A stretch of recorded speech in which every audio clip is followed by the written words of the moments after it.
mulai dari profesi beliau sebagai seorang pengawas, termasuk juga beliau sangat aktif dalam kepenulisan, ya. Dan beliau salah satu tokoh atau salah satu pengembang cerita Islami di kota Surabaya. Untuk selanjutnya, waktu dan tempat kami persilakan kepada Ibunda Dr. Haja Citra Suryani Magister Pendidikan Islam. Bismillahirrahmanirrahim. Assalamualaikum warahmatullahi wabarakatuh. Waalaikumsalam. Alhamdulillahirabbil alamin. Asyhadu an la ilaha illallah, asyhadu anna Muhammadan abduhu wa rasuluh. Pertama-tama mari kita menjadikan puji syukur alhamdulillah kepada Allah Subhanahu wa taala, alhamdulillah siang hari ini kita bisa bertemu setelah agak lama ya tidak bertemu dengan guru-guru SMK. Alhamdulillah semuanya dalam kondisi sehat walafiat. Salam dan salawat semoga tercurahkan pada junjungan kita Nabi besar Nabi Muhammad Shallallahu Alaihi Wasallam. Bapak Ibu sekalian yang saya hormati, dari awal saya diminta oleh Pak Sofyan mengisi mengenai asesmen. Jadi saya menyiapkan asesmen. Sebelumnya saya informasikan bahwa pengawas PAI di Surabaya itu ada 7.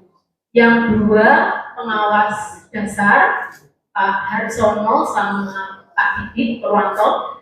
Kemudian yang SMP ada 3, salah satunya berangkat haji, Bu Misa ada, Bu Lailatul Mahfiroh, satunya Pak Yusuf, dan sekarang Pak Yusuf mengikuti IKM juga di Balai. Kemudian saya dan Pak Farhan. Nah dari 7 ini ada 1 yang jadi pelatih provinsi, yaitu Bu Misa ada. Kemudian yang pelatih daerah itu ada 4, saya, Pak Yusuf, Bu Umi, dan Pak Harsono. Akan tetapi Bapak Ibu perlu saya sampaikan, PPKB yang saya ikuti kemarin itu bukanlah yang pedagogi 3. Jadi kalau kita bicara mengenai asesmen, PPKB itu ada 6, ada pedagogi 1, ada pedagogi 2, pedagogi 3, profesional 1, profesional 2, dan profesional 3. Semestinya urut, ya. Kalau di SD itu urut, ya, sehingga ada gelombang 1, 2, dan seterusnya. Yang lain bisa mengikuti lewat sini. Artinya sama seperti kita, luring, tetapi nanti diikuti daring. Nah, yang kita bahas asesmen ini yaitu pedagogi 3. Jadi kalau terus terang pengawas itu nggak pengen kumpul di satu tempat, sehingga harapannya ini loh bisa berbicara mengenai misalkan pedagogi 2 itu mengenai model-model pembelajaran, itu spesifiknya belum bisa ada. Kalau ini spesifiknya sebetulnya Pak Yusuf. Nah saya di profesional 2. Nah profesional 2 itu apa sih Bapak Ibu? Yang ada kaitannya dengan pembuatan modul, bikin diktat, Bapak Ibu bikin makalah seperti itu, bikin buku, bikin jurnal seperti itu. Ya, jadi saya spesifiknya di situ, yang berkaitan dengan karya inovasi dan karya publikasi. Bapak Ibu sekalian, kemarin tanggal hari Selasa Rabu Kamis, kami pengawas semuanya mengikuti kegiatan penguatan kompetensi pengawas PAI di Trenggalek. Ya, kalau jujur mengikuti full luar biasa materinya, baik dari Jakarta, banyak yang dari Jakarta kebetulan. Kemudian juga termasuk materi moderasi beragama, seperti tadi yang disampaikan oleh Pak Sofyan. Dan saya termasuk pengurus Pokja PA Jawa Timur, kebetulan saya ditunjuk sebagai bendahara. Nah, kemarin sudah melakukan kegiatan untuk sosialisasi moderasi beragama, khusus untuk pengawas agama. Jadi dari Jawa Timur itu kita ambil 50 orang, baik dari Hindu, Buddha, Islam, Kristen tidak campuran, hanya 50 orang. Ya, ada di Berung, yaitu di Kalimantan. Masih ada satu kegiatan lagi kami, teman-teman ya, karena memang concern Pak Menteri itu di sini ya, di MT moderasi beragama. Meskipun kita tahu maksudnya kalau ada masih ada pejabat yang salamnya itu macam-macam ya, itu padahal sudah ditolak oleh MUI bahwa toleransi itu tidak seperti itu. Ya cukup assalamualaikum, salam sejahtera untuk kita semua, saya rasa sudah cukup. Jadi itu masih jadi perdebatan dan mohon maaf banyak temuan-temuan di daerah dengan adanya moderasi ini diminta Kemenak itu memberi contoh. Mohon maaf ya. Kalau di Kemenak Kota Surabaya ada tempat peribadatan itu kan hanya ada musola. Nah itu maunya yang Kristen, kalau moderasi harusnya ya ada untuk yang Kristen harusnya ada, nah sampai seperti itu. Termasuk di awal-awal saya juga menolak, pengawas Nasrani itu satu, penyuluh Hindu ada satu, tetapi di depan kita semua mereka berdoa sesuai dengan agamanya dan kita mendengarkan. Itu yang menurut saya agak kebablasan. Jadi toleransi yang tidak seperti itu. Oke Bapak Ibu, kalau kita berbicara mengenai asesmen di kurikulum Merdeka, kita kita akan memahami dulu mengenai regulasi implementasi kurikulum Merdeka ya. Kenapa sih kurikulum berubah ya? Sama dengan kita ya, kita nggak semakin muda semakin tua. Dulu yang nggak ada yang namanya sensor, kalau kita foto tak perlu gini, kalau sekarang pakai sensor aja sudah bisa klik kayak gini. Dulu pakai remote, sekarang juga sudah tidak, nah seperti itu. Lebih banyak kita mungkin menggunakan apa istilahnya human resources atau biasanya kekuatan otot, tapi sebetulnya tidak. Zaman sekarang itu lebih banyak menggunakan brain resources, artinya kemampuan intelektual ya. Baik Bapak Ibu, ini regulasi dari implementasi kurikulum Merdeka. Bapak Ibu bisa baca sendiri teks ya. Kemudian prinsip pembelajaran IKN. Nah ini ya, prinsip pembelajaran IKN ya. Di situ ada perencanaan pembelajaran. Tujuan pembelajarannya kayak apa kita harus tahu, kemudian langkah-langkah pembelajarannya kayak apa, dan kita nanti khusus membahas mengenai asesmen. Meskipun asesmen pembelajarannya tidak bisa dipisahkan dari tujuan dan langkah-langkah pembelajaran.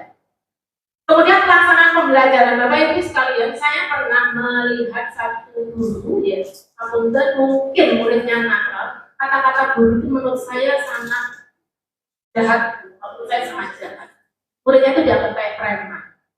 Bapak Ibu, kita harus seperti tadi ya, mungkin kekuatan kita sekarang itu cukup mendoakan ya. Kita itu nggak punya kapasitas untuk merubah. Yang merubah itu siapa? Dan nanti tidak dari Allah. Kita cukup mendoakan. Jadi kalau misalkan ada anak yang mohon maaf, kita ngajar serius, kemudian ada anak ngaku aja, ya rival pasti ada ya anak seperti itu.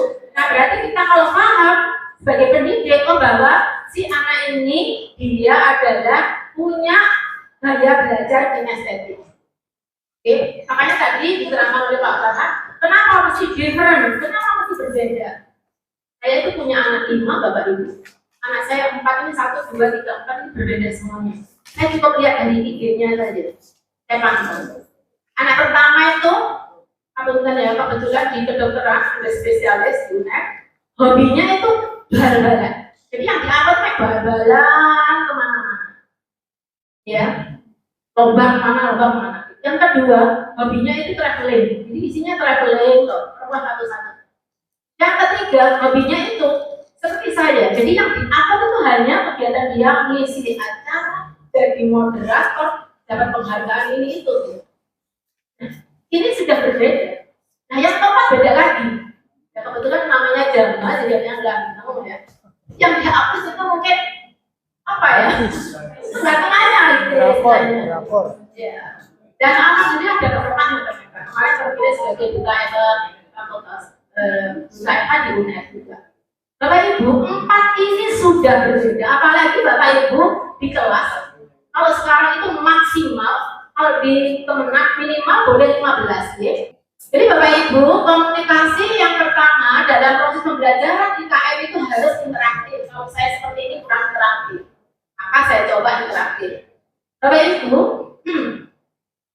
ya, kalau Bapak Ibu sekarang saya suruh membayangkan, ya, membayangkan apa Bu? Membayangkan angka. Bapak Ibu pasti punya angka favorit ya. Pasti punya angka favorit. Ibu ambil satu angka, diangan-angan saja. Ini saya pengen tahu matematikanya kayak apa nanti kalau ngajar taroid ya. Coba ya, sudah ya punya angka favorit? Sudah. Angka favorit tersebut Bapak kalikan 9. Yang hati aja. Sambung. Sambung. Sudah ketemu jumlahnya? Misalkan ketemunya 15 misalnya, berarti ditambahkan 1 tambah 6. Gitu ya. Jadi angkanya sudah angka favorit dikalikan 9, sambut dari 2 angka itu tidak boleh angka 0 ya. Nah, tidak boleh angka 0. Dari 2 angka itu Bapak Ibu dijumlahkan. Misalkan tadi saya bilang, misalkan saya cuma 15, jadi 1 tambah 5 gitu ya. Jumlahnya berapa? Misalkan 6 gitu ya. Dikurangi ya 5. Sabun, saya ingin tahu. Biaya ketemu berapa Bu Yayu? 4. Angkanya berapa tadi Bu Yayu? Oh 7, angka 7. Bapak angka berapa Bapak? Angkanya tadi, ketemu angka 4 ya, betul? Betul, ketemunya 4. Angkanya Bapak berapa tadi? Angka favorit Bapak. Angka favoritnya berapa? 1. 1 kali 9 kurangi 5 nggih, betul ya. Betul. 4. Udah tadi itu enggak? Belum. Pak Rohim? Halo? 7 kali 9, 6 ditambah 3 ya, 9 dikurang 5. Katanya apa? Padahal bilangannya berbeda. Kok bisa ya, teman? Kalau jawabannya bukan 4 berarti salah. Kira-kira ada yang jawab tidak 4? Salah. Nah ini nanti kita uji coba kayak apa bikin soal kalau ini ya coba soal ya apa ini Paris. Nah, Bapak Ibu kalau ngajar saya mau tanya materi apa yang paling disukai anak-anak kalau kelas 12? Pernikahan, waduh, buat bersama. Anak-anak 10? Zina, betul. Yang kelas 11? Praktek tenaga. Berarti ada ya favorit. Aku dan Bapak Ibu supaya interaktif kalau kelas 12 mohon maaf Pak Selamat dengan kalau ngajar kelas 12 materi pernikahan dengan supaya interaktif dengan apa yang dengan lakukan. Ya praktek minimal itu.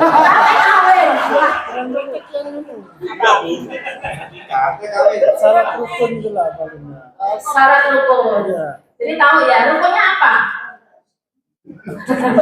Apa ini? Harus ada mempelai laki-laki, mempelai perempuan. Ucap kabul ada wali pada boleh salah gitu.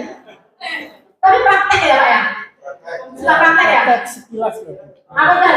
Siapa yang ujiannya biasanya praktek kawin? Ya pas ujian akhir itu loh ya. Enggak ya? Itu prakteknya nikah. Terus ada dekorasi, ada gitu-gitu ada? Ya ini Ada ya? bikin video. Oh bikin video. Oke. Boleh Bapak Ibu yang praktek saya tanya berapa orang?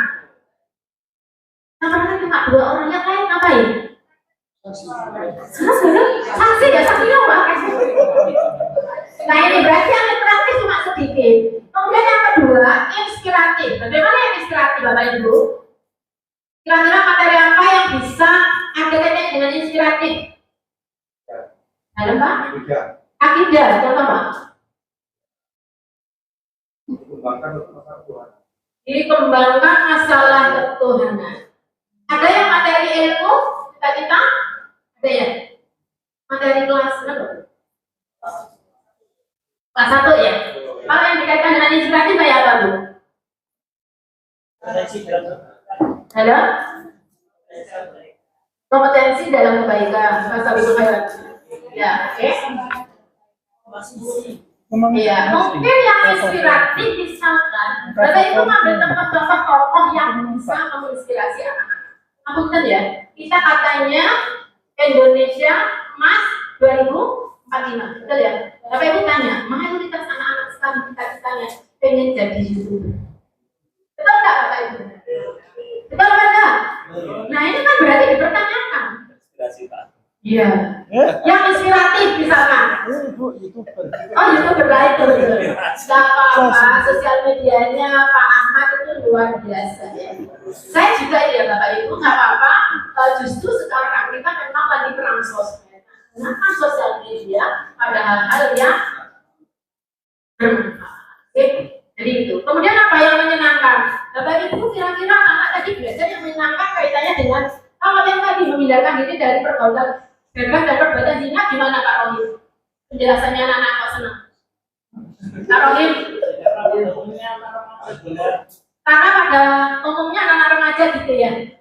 Yang baru ternyata anak-anak, bukan anak SMA, bukan anak SMK, anak SD sudah pacaran. Bahkan sudah ada sebutan-sebutan. Ya, halo. Saya istighfar, saya lupa kemarin harusnya saya download, saya tunjukkan ini loh program kita sekarang. Jadi Bapak Ibu keresahan ya, maksudnya saya 2016 tentang itu karena saya dapat persoalan mengenai menghindarkan diri dari perbuatan zina dan perbuatan dosa dan pergaulan bebas dan perbuatan zina. Saya angkat itu 2016. Sayangnya saya juara 3. Yang juara 1 yang saya share ke Bapak Ibu, yang sekarang haji dengan suaminya, guru prestasi yang hasil prestasinya ditabung untuk haji. Namanya Burza. Ya, guru SMA Negeri 2 Jombang. Jadi saya kalau sama dia gini ya, meskipun masih muda, dia hafid, suaminya hafid, putrinya hafid. Ya Allah, gitu ya, luar biasa. Nah ini kita juga harus tertantang gitu ya. Kemudian yang kedua menantang, Bapak Ibu persoalan-persoalan yang ada di sekitar kita, mohon maaf. Kemarin ada video viral juga, seorang perempuan yang umroh pada dia, suaminya terwujud. Kata dia, aku wis kata kamu aksa, enggak apa, yang penting dia menikah beda agama. Nah maksud saya, Bapak Ibu kalau menerangkan mengenai pernikahan, munakahat, kasih persoalan-persoalan pemantik. Ya, apa itu? Perkawinan beda agama, perkawinan usia dini. Sekarang angkutan, seperti kemarin saya bilang, 18.000 anak-anak minta dispensasi menikah. Angkutan Bapak Ibu kira-kira karena apa Bapak Ibu? Karena kecelakaan, ya. Ya, MBE, merit by accident. Kenapa? Siapa yang salah? Pendidikan salah, keluarga salah, orang tua, keluarga jelas orang tua, lingkungan juga. Guru agama yang salah, pengawasan lebih tenang. Aku kan Bapak Ibu ya, saya punya suami itu yang paling cuek. Jadi kalau saya dibonceng, ada anak SMA atau SMK atau SMP rangkulan sepeda motor, suami saya di sini bilang deh, boleh kok enggak? Jadi saya bilang, oh pastinya, oh butuh ya. Di mall ada anak besar-besar, bilang deh, boleh kok ya Allah. Terus itu ya, Masya Allah. Terus Bapak Ibu, seperti tadi saya Pak Kasih bilang, guru PAI harus baik satu. Terus nomor 5, memotivasi peserta didik untuk berpartisipasi aktif ya. Kemudian yang keenam, memberikan ruang yang cukup bagi prakarsa, kreatif, kemandirian, bakat, minat ya, sama seperti tadi yang disampaikan oleh Pak Kabit. Kebetulan saya diminta oleh Pak Kabit untuk membuat yang pedoman karakter itu salah satunya mengenai kreativitas dan inovasi. Jadi nanti akan segera di launching mungkin dalam waktu dekat ini ya, salah satunya ada tulisan saya di sini. Kemudian asesmen, Bapak Ibu, asesmen di sini ada asesmen formatif ya, awal pembelajaran, asesmen formatif yang saat pembelajaran berlangsung, jadi bisa seperti ini langsung. Kemudian asesmen sumatif.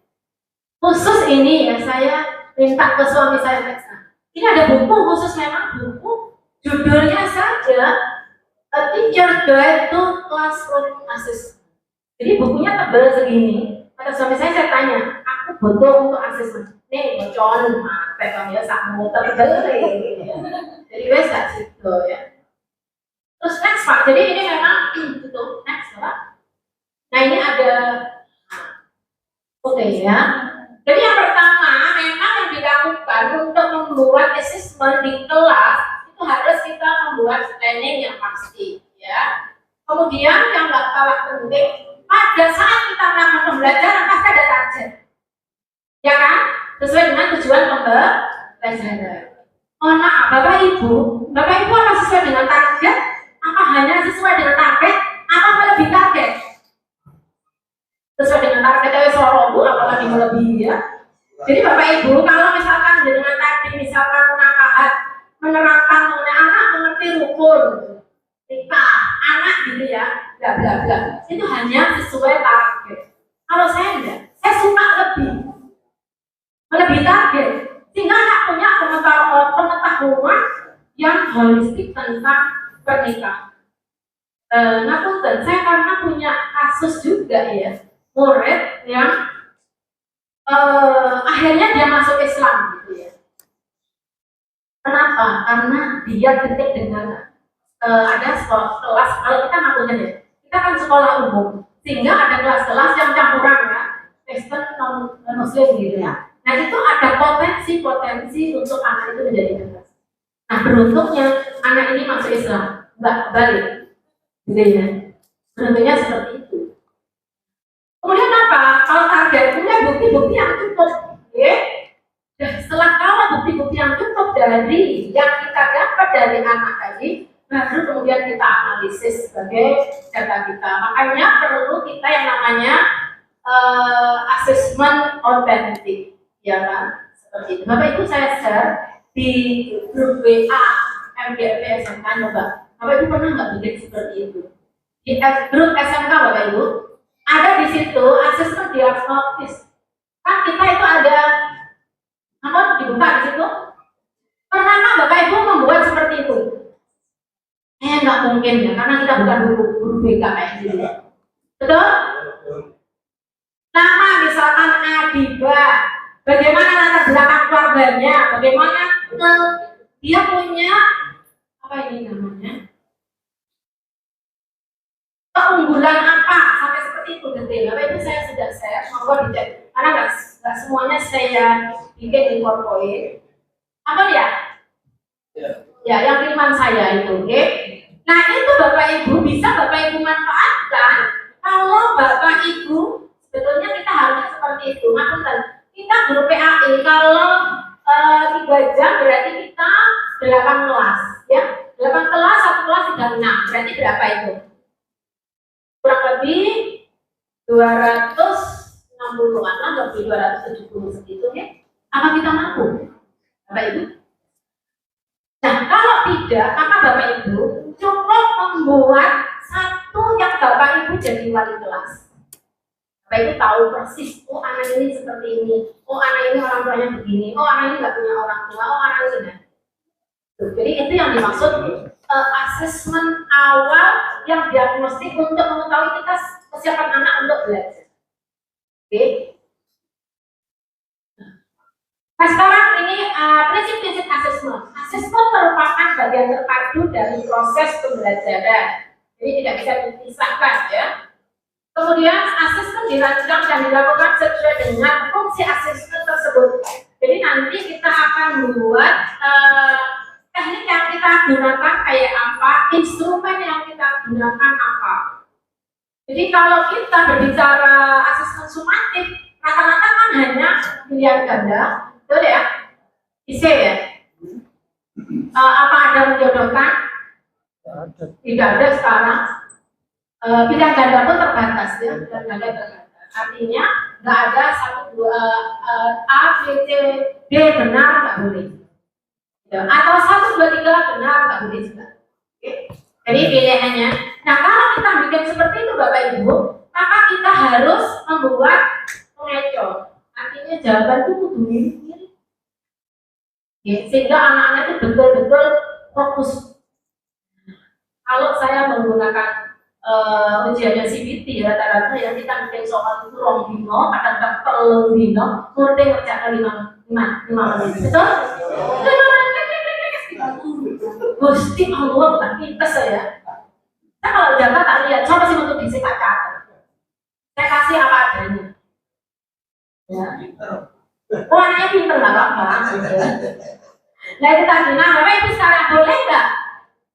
Sebetulnya ada materi di yang tadi Pak Farhan itu ada boleh nggak Bapak Ibu punya murid 3 ini anak ini mau bisa kabeh. Bapak Ibu terus ngasih anak solusi supaya nggak bisa gitu ya. Dikasih soal, misalkan yang ini 15 kabeh dia dikasih 25. Kalau katanya tadi asesmen diferensi pembelajaran diferensiasi, ya boleh nggak seperti itu Pak? Supaya membedakan anak ini cepat kan terus kayaknya beda aku pakai soal selawe dewe dan semua.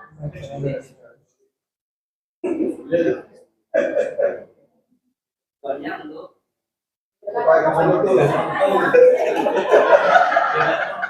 Kalau untuk pengembangan remedial anak tersebut ya Mereka pinter kok ini pengayaan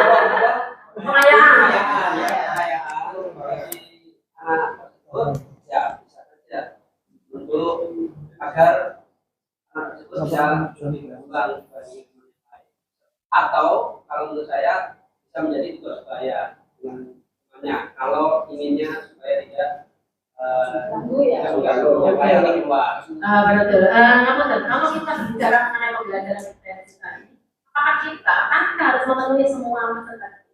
Apakah kita membuat soal 36 macam? Gimana ada itu? Macam misalnya ya. Jadi minimal ada 3 ya. Minimal ada 3. Jadi ada rata-rata yang harus tinggi, ada yang standar, ada yang belum. Gitu, oke? Caranya seperti itu. Jadi kita nggak kuat telur enak ya. Kalau saya dulu ada di Bayangkari, kelasnya gemuk, saat kelas itu 50. Jadi saya mau cek ya Allah, ya. Tahun 93 sampai 2018, mes, ya. Jadi ngocehnya gitu ya. Terus asesmen dirancang secara adil. Nah ini tadi berarti tidak adil, ya. Anak pinter itu wis kodratnya, nggak pinter juga kodratnya. Kalau ibu nggak pinter ya, ada anak kalau laki-laki itu pinternya waktu kuliah SMA biasa. Kalau perempuan SD pinter menurun, betul nggak? Iya seperti itu. Jadi itu jangan dicap, kan dasar goblok ya. Saya tuh terus terang ya, kalau ada anak mau ngakal, itu menurut saya anak pintar karena dia menggunakan akal. Jadi anak itu nggak pasif, ya. Jadi harus selalu berpikir positif. Alhamdulillah ada loh buku. Alhamdulillah anakku nakal. Mau dibaca. Artinya apa? Kita bisa terus memperbaiki diri, ya. Kan ada orang bangga anaknya pintar, enggak? Jangan salah loh ya. Gitu. Jadi apapun kondisinya harus kita syukuri ya. Terus laporan kemajuan terakhir hasil asesmen digunakan oleh peserta didik dan pendidik, tenaga pendidikan dan orang tua sebagai orientasi untuk meningkatkan mutu pembelajaran. Nah Bapak Ibu yang ini yang 3 penilaian yang harus dilakukan guru, insya Allah semua tahu ada assessment of learning, assessment for learning dan assessment assessment. Nah yang pertama, ya, sebetulnya tujuan melakukan asesmen itu apa? Ya, ini saya garis bawah ya. Menilai sejauh mana siswa telah mencapai tujuan pembelajaran yang telah ditetapkan.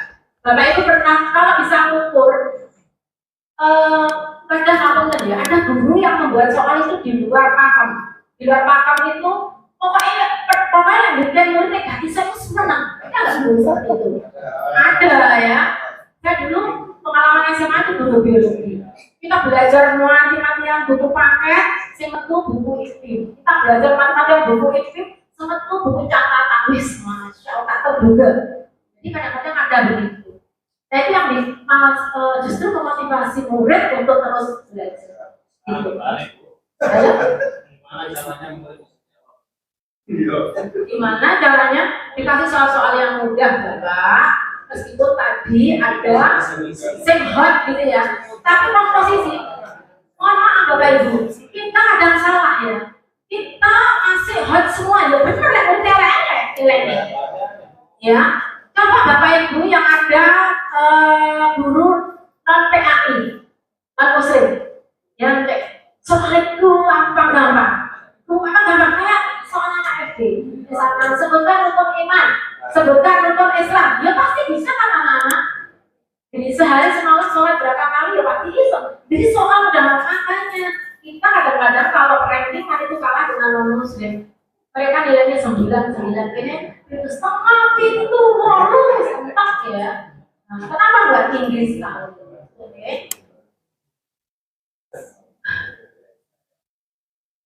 Oke. Nah, Bapak Ibu yang pertama assessment of learning, assessment pada akhir proses pembelajaran apa yang bisa kita kenal dengan sumatif itu, oke. Penilaiannya dimaksudkan untuk mengetahui pencapaian hasil belajar, ya. Kemudian bagaimana bentuk penilaiannya? Nah itu di situ ada dari masuk ujian modul, ujian sekolah, ya, dan lain-lain. Yang sudah hari ini mungkin ada yang masih sumatif, ya. Terus assessment for learning, assessment untuk proses pembelajaran. Jadi di sini tujuannya memperbaiki proses pembelajaran, ya. Nah Bapak Ibu, yang kita nanti akan kerjakan itu PR itu sebetulnya sumatif, ya. Nah sumatif. Nanti kita lihat ya sebelum itu ya. Sebetulnya yang lebih saya pengen tahu, Bapak Ibu guru, kalau untuk penilaian sumatif seperti tadi saya bilang, itu kan sudah jelas. Tekniknya pilihan ganda, ya. Ya. Apa itu namanya instrumennya ya jelas nanti gitu ya. Tapi yang saya pengen tahu justru malah yang formatif. Bapak Ibu yang untuk penilaian formatif lebih banyak menggunakan apa? LKS. Ada lagi yang lain? Penugasan. Apalagi yang lain? Kuis. Kalau kaisan apa tulisan?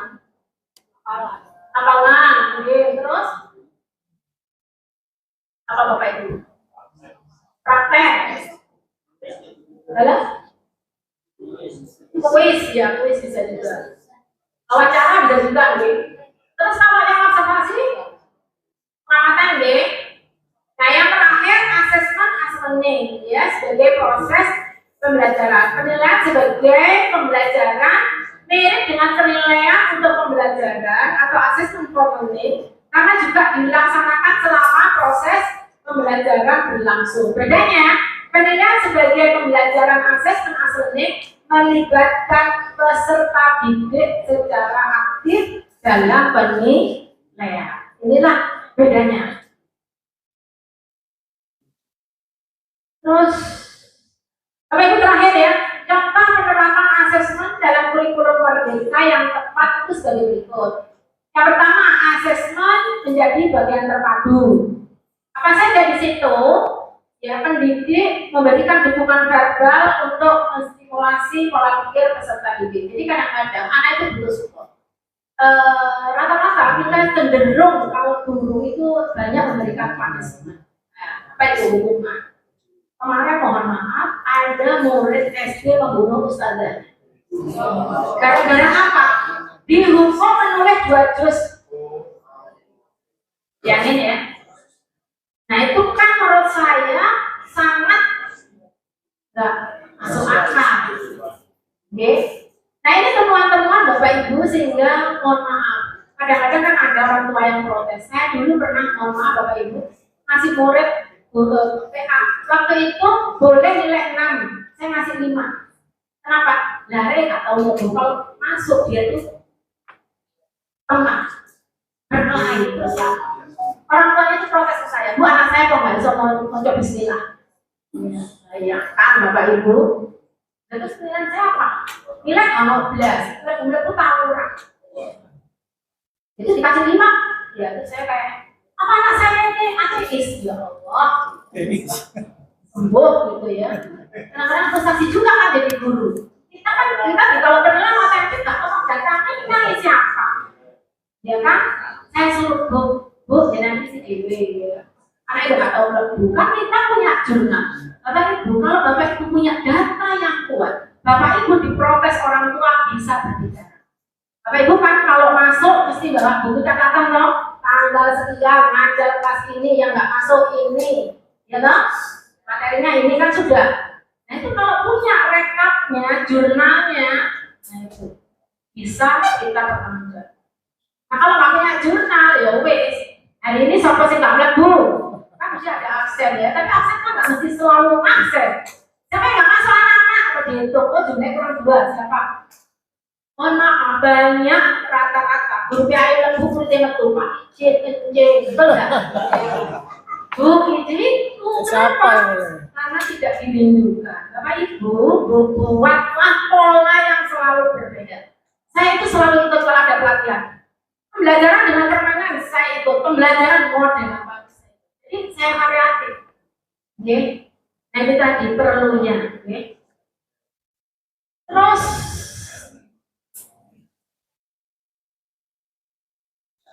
sekarang yang pengembangan pendidikan pengetahuan Pak. Jadi ini yang BPKB-nya ya. Tujuannya memahami asesmen pengetahuan, memahami teknik asesmen pengetahuan, memahami instrumen asesmen pengetahuan. Tentunya pengertian asesmen pengetahuan, teknik asesmen pengetahuan, instrumen. Nah, asesmen pengetahuan merupakan kegiatan yang dilakukan untuk mengukur pengetahuan atau penguasaan pengetahuan bersifat diri. Jadi hanya kognitif saja. Intinya di otak tok, ya perasaannya belum, keterampilannya belum. Oke. Terus tekniknya, nah teknik asesmen cara yang digunakan oleh peserta didik untuk melakukan asesmen dengan menggunakan berbagai bentuk instrumen penilaian. Instrumennya yaitu alat yang disusun dan digunakan untuk mengumpulkan dan mengolah informasi untuk mengukur pencapaian hasil belajar peserta. Teknik dan instrumen pengetahuan ya, yang tadi saya bilang ya, tes tertulis bisa berupa pilihan ganda, isian, benar salah, menjodohkan, uraian. Lisan, kuis, ya, pertanyaan, kuis, apalagi yang lain, ya. Bisa yang lain? Pertanyaan-pertanyaan, perintah, kuis yang diberikan peserta didik secara lisan. Terus penugasan. Nah, penugasan ini Bapak Ibu yang proporsional. Bapak Ibu kalau misalkan kita bahas mengenai wakaf, Bapak Ibu misalkan bisa minta tolong muridnya, coba sih di daerahmu yang ada, Bu, rumah saya itu komplek elit kalau wakaf, bisa. Cari yang di sekeliling sekolah. Kalau enggak gabung sama temenmu, gitu ya. Nah tapi kalau saya kasih rumah saya di sini, alamatnya ini, jadi yang berdekatan. Nah misalkan seperti itu, proporsional. Kadang-kadang kita minta, benar nggak ini wakaf? Berani nggak ada itu meminta akta, bukti akta keterangan. Nah itu kadang-kadang anak yang melampaui ekspektasi. Kita nggak minta tapi dia, ini buktinya kalau nah itu baru. Ya, jadi kita melihatkan anak-anak dengan cara penugasan yang proporsional. Terus apalagi ya? Kita sharing aja Bapak Ibu karena terus terang Bapak Ibu semua pasti sudah membuat seperti ini pengetahuan. Terus yang terakhir ada sikap ya, pengembangan sikap ya, ada sikap. Nah Bapak Ibu di sini ada kata-kata begini. Kadang-kadang kita membuat asesmen itu tanpa kisi-kisi. Nah, betul nggak? Ya saya sering lihat guru-guru itu ini LKS langsung diketik nomor 1, nah sekali, nomor 2 kisi-kisi dari. Nah itu bagaimana bisa proporsional? Misalkan kalau sekarang ada elemen misalkan ya Al-Quran, oh ini materinya butuh cukup 5, oh ini karena ngajarnya 6 jam, maka ini harus 8, oh ini jadi gitu caranya. Kalau misalkan 50 soal, jadi nggak plek-plek aduk asik BTW sampai rolas. Ya, kamu cuma gurih-gurih banget. Ini kadang-kadang yang hanya di 2 atau di 2 elemen, yang lain nggak benar. Tapi nggak connect sama. Terus yang ini ya, jenis-jenis asesmen sikap. Bapak Ibu, asesmen sikap itu bisa dinilai oleh anak sendiri. Contohnya kayak apa? Nanti saya kasih ya, saya share aja di ya. Terus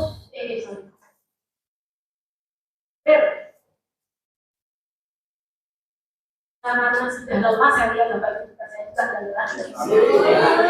Paham saya ya? Perencanaan asesmen sistem, teknik asesmen sistem, instrumen asesmen sistem.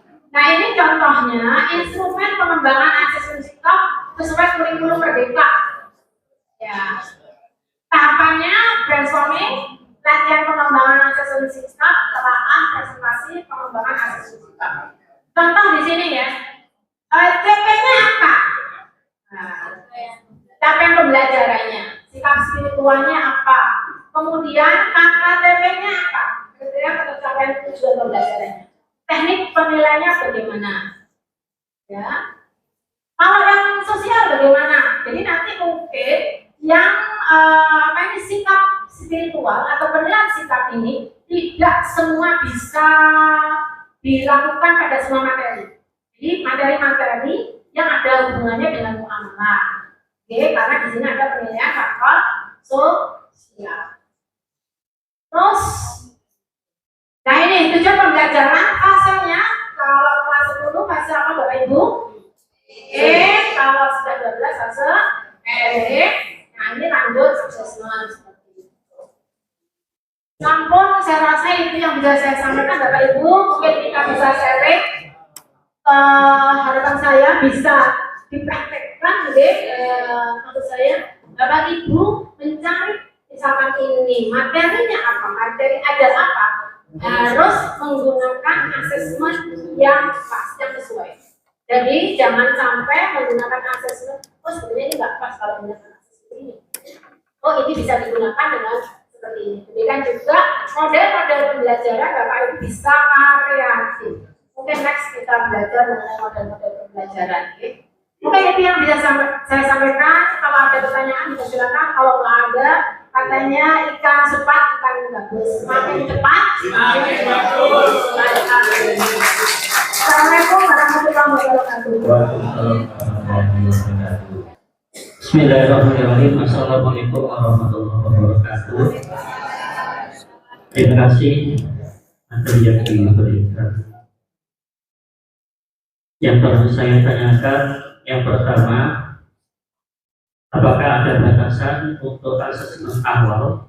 Bagaimana kita mengetahui dari kebutuhan si peserta didik, mungkin dari minat, bakat, atau keluarga, atau yang lain mungkin yang bisa kita butuhkan, bagaimana kita bisa mengetahui dari kebutuhan mereka tersebut.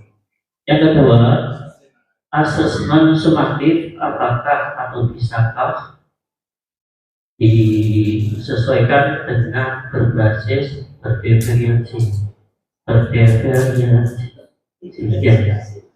yang tadi pembelajaran bervariasi tadi itu apakah bisa. Tiga, untuk LKS SMK Kota Surabaya ini mungkin perlu ada penambahan dari KT, CP dan lain-lain untuk kelas 10, 11 dan mungkin. Dan yang selanjutnya apakah di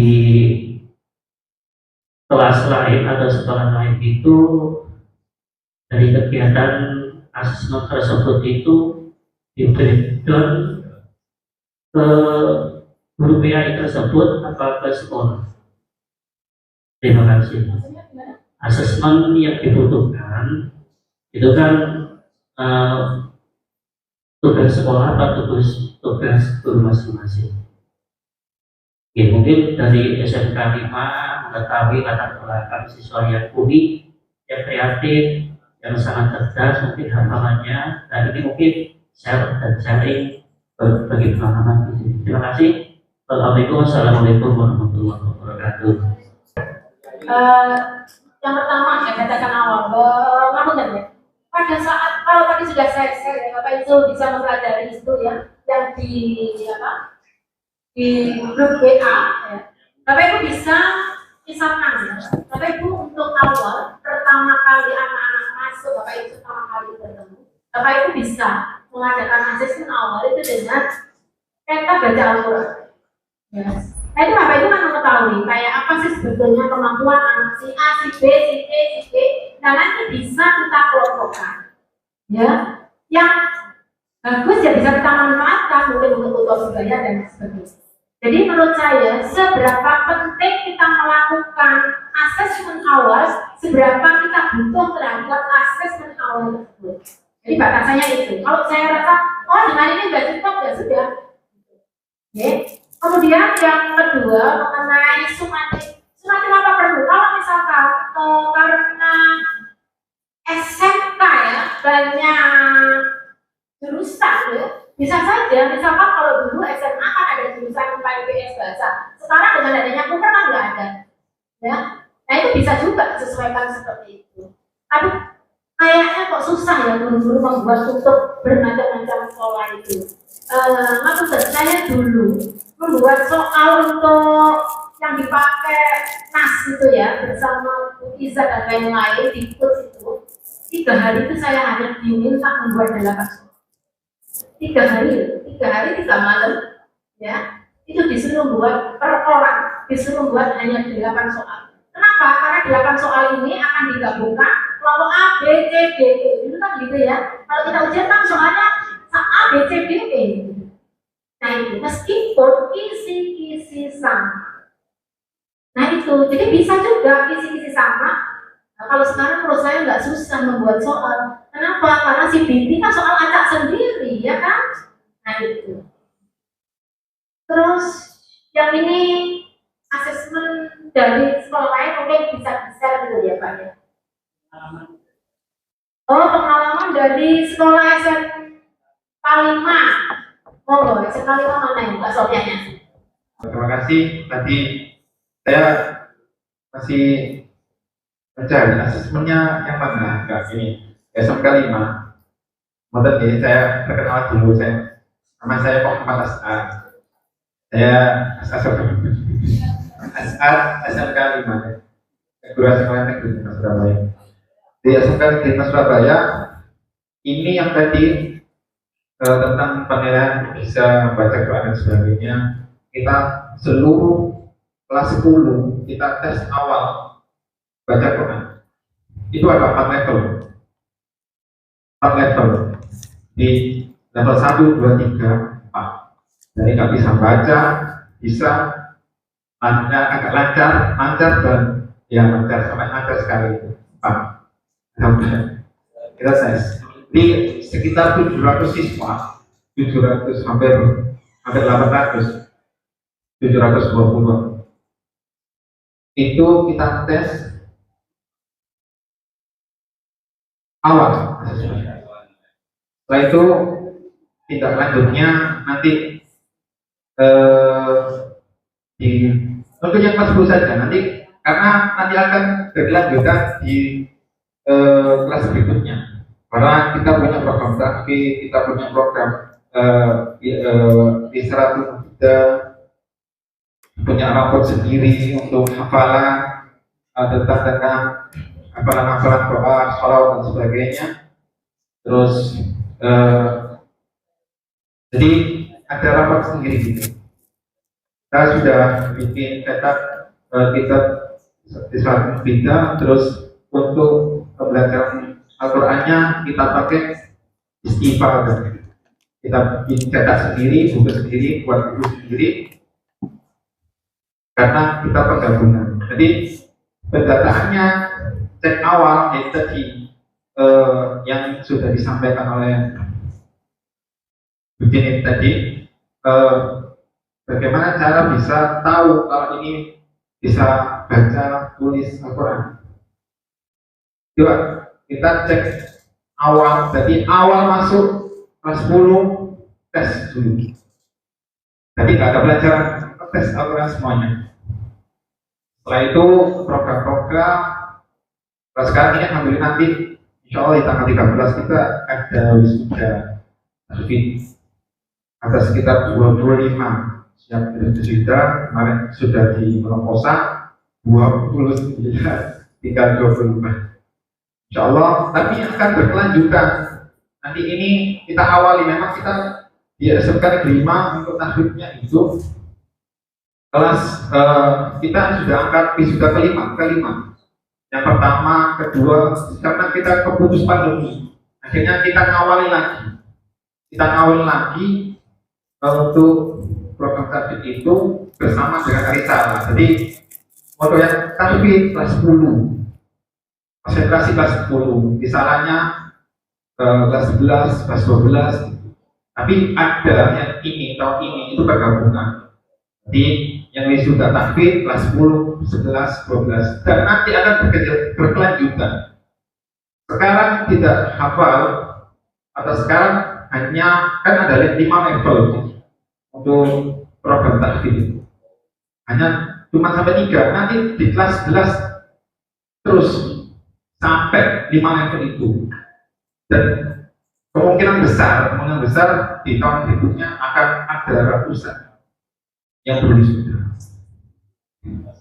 Kemungkinan besar, karena masih banyak kelas 10, kelas 11 itu yang masih level 3, level 4. Karena kalau ada tajwid 1, 2, 3, kalau tajwid 1 surat Al-Fatihah sampai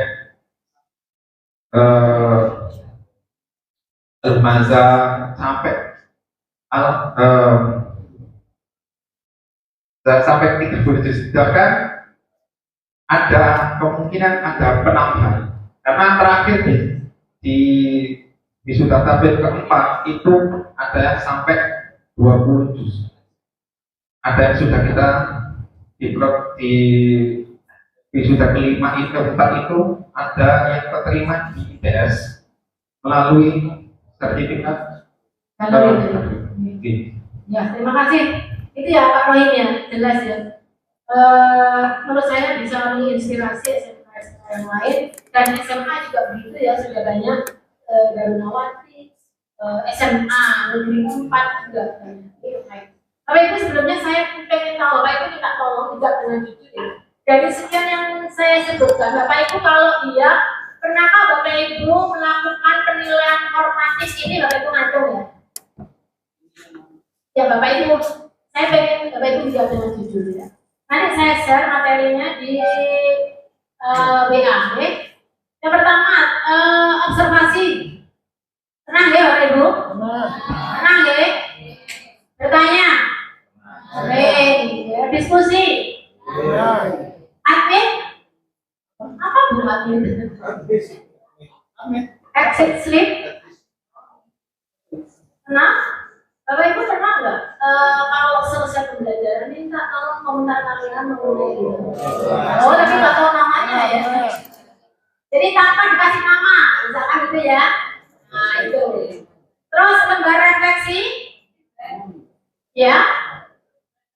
Pernah? Pernah ya. Penilaian peer assessment. Pernah ya. Penilaian antar teman. Kemudian penugasan sering saya siap sendiri karena sering ditinggal ya. Saya khawatir guru bapak kalau itu jarang ya. Bapak-bapak kayaknya tadi dijaga uang tahun.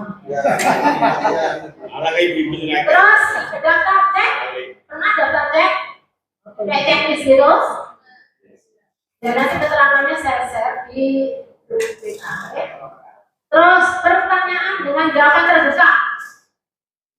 Sering ya, jadi itu membuat anak lebih berimajinasi ya, sepengetahuan dia gitu ya. Jangan pattern harus seperti ini. Pasar adalah, nah, itu kadang-kadang ada yang begitu, ada yang begitu. Kalau nggak persis salah, nah itu yang jangan. Bapak Ibu, ini yang biasa saya sampaikan. Terima kasih. Sekali lagi saya mohon maaf. Tadi yang disampaikan Budi tadi sangat menarik ya, yang mungkin dalam workshop ini, workshop kan diharapkan kita mendapatkan atau membuat produk. Harapan kami paling tidak ada asesmen